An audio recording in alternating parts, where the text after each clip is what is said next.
Well, folks, it's been quite a while. I think we'll jump straight into it. A combination of different events have taken place recently.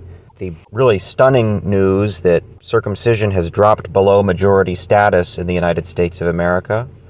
RFK pushing circumcision as a vaguely negative idea in the middle of a televised presidential cabinet meeting. Andrew Freidman and Douglas Diekema basically recanting their participation in the 2012 American Academy of Pediatrics Circumcision Task Force. And lastly, Eric Clopper's lawsuit in the state of Oregon regarding the sex discrimination in their female genital mutilation law passing standing. This combination of events in the past 4 weeks or so mean that the past few weeks have probably been the worst time period for infant circumcision ever. There's probably no point since circumcision started, certainly in this country, that the situation has been worse. So let's get into it. The first item, less than half of U.S. boys now circumcised. National inpatient study documents shift despite potential health benefits. Neonatal male circumcision in the U.S. has fallen over the past decade and now sits below 50%, a cross-sectional study indicated. From 2012 to 2022, the prevalence of circumcision during hospitalization of male neonates aged 0 to 28 days decreased significantly by nearly 5 percentage points, from 54.1% to 49.3%, reported Andrew Tobian, MD, PhD of Johns Hopkins University School of Medicine in Baltimore, and colleagues. This Andrew Tobian guy needs to be investigated further. He writes papers with the alleged circumcision fetishist Brian Morris, and anybody who keeps company with him is to be suspect. There was a significant 5.3 percentage point decline among white neonates to 60%, while prevalence among black and Hispanic neonates remained stable at 66.1% and 21% in 2022, respectively. Researchers noted in JAMA Pediatrics. Neonates from the highest income zip codes and those with private insurance had the highest prevalence of circumcision, but the largest decline. This isn't too surprising. This reflects the historic trend among the white upper class of circumcision being some positive attribute, and probably the more recent trend of circumcision actually being a negative attribute and foreskin being seen as broadly positive. I won't say it's a trend because I don't think this is a trend. I think this is going to be durable. This is the terminal decline of infant circumcision in North America. These findings align with prior trends and reflect sociodemographic changes and evolving cultural, clinical, and policy landscapes, Tobian and colleagues wrote. Indeed, circumcision has faced criticism and ethical concerns such as that infants are not able to consent to the procedure. Meanwhile, potential health benefits have been cited as outweighing the risk of circumcision. The 2012 AAP task force never actually quantified the risks, so that statement's ridiculous. Randomized trials have demonstrated male circumcision reduces the risk of penile inflammation, urinary tract infections, HIV, genital herpes, and human papillomavirus, a virus that causes penile cancer. Tobian told MedPage Today in an email. Additionally, circumcision has been shown to lower bacterial vaginosis, trichomoniasis, and HPV-related cervical cancer in the female partners of circumcised men, completely illegitimate basis for performing surgeries on males. Because of such data, the American Academy of Pediatrics updated its policy in 2012 to support male circumcision. That policy revision was likely one factor, but more were probably at play in the shifting trend, Tobian and colleagues noted. Although the AAP affirms that circumcision benefits outweigh the risks and supports access to the procedure, much of their 2012 task force report was about maintaining insurance funding for the practice. Of course, it's about money grubbing. It recommends leaving the decision to parents, they wrote. There is also increased skepticism towards medical recommendations in the U.S. The continual Hispanic population growth in births, the ethnicity group with the lowest circumcision prevalence, may also contribute to the overall decreases, they continued. Additionally, 17 states had ended Medicaid coverage for routine circumcision by 2011, creating barriers for families with low income. Thank goodness. There were significant declines in circumcision prevalence across all census regions. The Midwest maintained the highest prevalence, 68.5% as of 2022, while the West had the lowest, 19.7%. Circumcision prevalence had declined significantly among white neonates across all regions, while it remained stable among black and Hispanic neonates across regions. Tobian and colleagues used the Kids Inpatient Database, a nationally representative data set of U.S. pediatric hospitalizations to look at inpatient circumcision procedures on males aged 0 to 28 days. Overall, the study included more than 1.5 million hospitalizations during each year of the study period from 2012 to 2022. Neonates with coagulopathies, penile anomalies, or prematurity were excluded from the study sample. Limitations included the database only captured inpatient circumcision using ICD codes, potentially leading to an underestimation of the overall prevalence, and that it identified discharge records rather than individual patients. Tobian and colleagues noted state identifiers also were lacking. Now, this is interesting. This could be an undercounting because it doesn't account for what happens at pediatric offices in countries where circumcision starts to be abated and decline. Places like Australia, circumcision moves from the public hospitals to private clinics, outpatient centers, and somewhat drops off the radar in terms of the easily countable statistics. In general, I think a lot of intactivists thought that the rate was still a little bit higher than they're claiming, but hey, I'll take it. It almost doesn't matter because what really matters is the public perception of it. And if the main headline is circumcision is now a minority status in the United States of America, that's what people are going to read and base their actions on, theoretically. I mean, the other interesting thing is whenever circumcision becomes a minority status in a country with a previously existing practice of medicalized male infant circumcision, non-religiously motivated male circumcision, all of a sudden, this whole locker room argument of majority-minority status doesn't seem to mean much to the Cutter parents. So, I don't know. But on the margins, I think this will be very good. On to the second topic. RFK linking circumcision to autism in the middle of a televised presidential cabinet meeting. Now, I think this is just wonderful. Circumcision, all public relations for circumcision essentially is bad PR.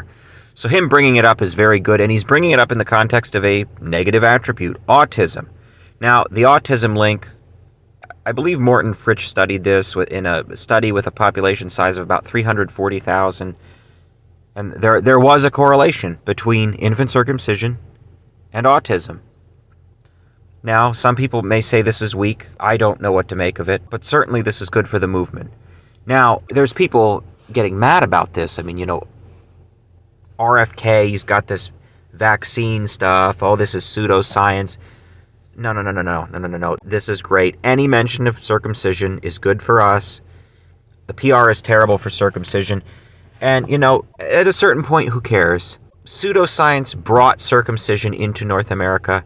It would be quite poignant if pseudoscience took it out of North America.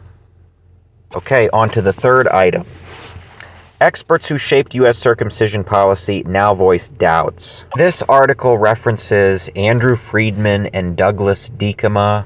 These were two of the authors of the 2012 American Academy of Pediatrics Infant Circumcision Task Force statement. They helped write it. For those who don't know, Andrew Freidman is the guy who circumcised his infant son on his kitchen table and said that 3,000 years of history were leaning over his shoulder as he did it. He's Jewish. Douglas Diekema is a bioethicist who I believe keeps the company of Brian Morris. Douglas Diekema is a bioethicist who, around 2004, in the early 2000s, castrated a young girl under the auspices that if they prevented her puberty, her body would remain small and diminutive. The girl was autistic, and her body would remain small and diminutive and easier for her caregivers to handle as she grew. So these are the people we're talking about here. Article by scholar Max Buckler. As controversies mount, circumcision policies need a rethink, draws on recent interviews with two members of the American Academy of Pediatrics 2012 Circumcision Task Force, offering an unprecedented look into the policy's formation. The article appears amid controversy following U.S. Health Secretary Robert F. Kennedy Jr.'s claims that two studies showed children who are circumcised early have double the rate of autism, and it is highly likely that Tylenol given for pain is responsible. His comment adds to, maybe the AAP should get out of the circumcision business, circumcision in brackets, Since it's not really a medical practice, it's only a medical procedure in quotes, in the sense that medical professionals are performing it. Andrew Freidman, MD. Persistent ambiguity in U.S. pediatric policy. Buckler traces how cultural, legal... Douglas Diekema, MD, MPH, the task force bioethicist, reflected, when you look at all the data, I don't think you can honestly say in a recommendation that the benefits outweigh the risks, close quote. While not advocating a ban given the practice's religious importance, he added, quote, I also don't think that pediatricians should be recommending it. To the parent who is on the fence, I would say that they're probably better off not doing the procedure, close quote. Andrew Freidman, MD, the task force representative's pediatric urologist, described the 2012 quote, benefits outweigh risks, close quote, phrasing as a compromise among task force members, some strongly pro-circumcision, others aiming for neutrality. Quote, it is a non-therapeutic procedure, close quote, he said. Quote, if it can be called preventative medicine, it's at the very weakest level. You cannot recommend circumcision based on medical benefit alone, close quote. Freidman compared the AAP's position to, quote, a permission slip for those who want to circumcise their children so that society cannot say they are bad parents or outlaw the practice, close quote. He added, quote, maybe the AAP should get out of the circumcision business since it's not really a medical practice. It's only a medical procedure in the sense that medical professionals are performing it, close quote. In addition to providing context about the 2012 statement, Buckler's article urges national medical bodies to separate medical rationales from cultural accommodation in future guidance. Buckler is an independent researcher who serves in an advisory approach to the leadership team of Bruchim, a national nonprofit that advocates for the inclusion of non-circumcising Jews in Jewish faith and educates about the rich diversity of Jewish perspectives on circumcision and alternatives. Buckler's research was not sponsored by Bruchim, nor was Bruchim involved in its publication. Bruchim values Buckler's important contribution, especially because Jews who have abstained from circumcision may face stigma within their own community and are often portrayed as being at odds with medical consensus. Such framing reinforces the perception that those who chose not to circumcise are disregarding sound medical advice, when in fact the landscape is far more complex, said Bruchim's executive co-founder Rebecca Wald. Wald further stated, quote, Bruchim doesn't take position that those who choose to circumcise for religious reasons should be prohibited from doing so, but we do feel that all parents, regardless of their choice, deserve access to the most up-to-date, clear, and accurate information, unquote. Lisa Braver-Moss, Bruchim's president and co-founder, added, quote, for many Jewish families, trust in medical institutions is central, but when the AAP's statement blurs the line between medical recommendation and cultural accommodation, it leaves parents questioning whether circumcision is truly in the child's best medical interest or merely permitted for religious reasons, close quote. Max Buckler, an interdisciplinary scholar whose work explores the intersections of Jewish tradition, bioethics, and bodily autonomy. His scholarship has appeared in the Kennedy Institute of Ethics Journal, Current Sexual Health Reports, IJIR, Your Sexual Medicine Journal, Nature, and in the edited volume Bioethics and Religion Exploring the Intersection. Rebecca Wald, Executive Director, Bruchim.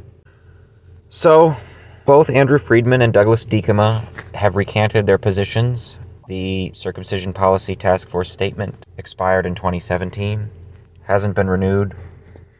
I really don't know how to feel about these people. I mean, they are almost single-handedly responsible for the continued acceptance of circumcision in the years since 2012. The benefits outweigh the risks quote is quoted everywhere in every news article about the topic. You know, there's a whole game theory thing here where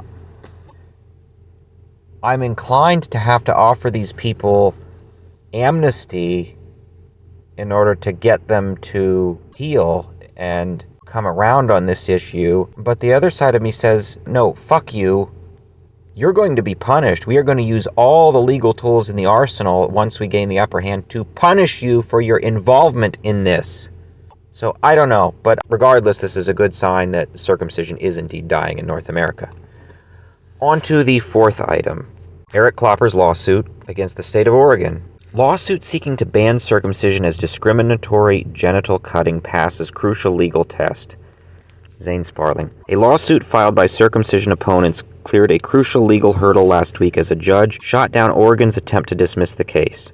Yes, this is important because apparently lawyers for the state government filed to have the lawsuit thrown out for lack of standing. This is an issue in legal cases, whether or not the plaintiffs have standing to sue. In this case, they're boys, they're not protected by this sex discriminatory genital mutilation law, and they were born and mutilated in Oregon after the law passed, which I'm assuming is the litmus test for this. The suit, filed in March on behalf of several circumcised men, alleged they suffered unlawful sex discrimination because Oregon lawmakers banned female genital mutilation in 1999, but allowed male genital cutting to continue. Multnomah County Circuit Judge Melvin Odin Orr issued an oral ruling Thursday finding that the plaintiffs have standing. In other words, that there's a valid allegation of harm that could be fixed by winning a lawsuit. Defeating state attorney's motion to dismiss means the litigation can proceed to discovery, a months or years-long process when both sides turn over evidence. Quote, they suffered stigmatic harm by being treated as lesser than or being given less legal rights because of their sex, Eric Clopper said, legal counsel for the circumcised men, said in an interview Monday. He also said they were injured physically. Clopper and local counsel Lake Paraguay say the lawsuit is the first in a multi-state effort to ban circumcision, which they call male genital cutting.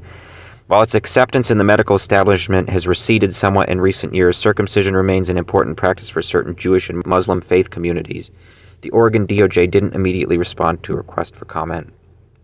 So this is pretty good. It passed standing. I'm pretty sure a lot of other circumcision lawsuits have been thrown out at this stage before, so this is a good thing. I mean, it could still be thrown out in the future. You know, prior to this month, I would have said, it's a bold move and it's a move that needed to happen. It's a question I've had for a long time. Judging by a lot of the responses at Clopper's conference, the reason it hadn't happened before was because the courts and society just weren't there. And again, up until this month, I actually probably would have said the same thing. I don't know now. This is now getting public airtime, especially the RFK thing. I mean, you can't really miss that. That was everywhere in the news, and judges watch the news, and as much as we wish it weren't the case, legal opinions tend to lag the culture, and if there's outward signs that the culture is changing, this may make a favorable outcome that much more likely. So, to round up, circumcision is below majority status in the United States of America. In the newborn cohort, intact, uncircumcised, foreskin is the majority position. Uncut dudes will be the majority in your kids' locker room, so don't cut your kids. RFK puts circumcision on blast in the middle of a televised presidential cabinet meeting. The AAP task force authors, two of them, Douglas Diekema and Andrew Freidman, recant their participation in the AAP task force, stating that benefits outweigh the risks, but they never quantified the risks. And Eric Clopper's lawsuit against the state of Oregon passes standing and will proceed. The past few weeks, the past month or so, has been the most catastrophic for infant circumcision in North America since its inception. That's my opinion. Tell me what you think. We're going to start trying to make some more regular videos, trying to get back in the groove here. There's a lot more to talk about. I have a lot to say. Tell me what you think. Tell me in the comments. Take care. Bye-bye.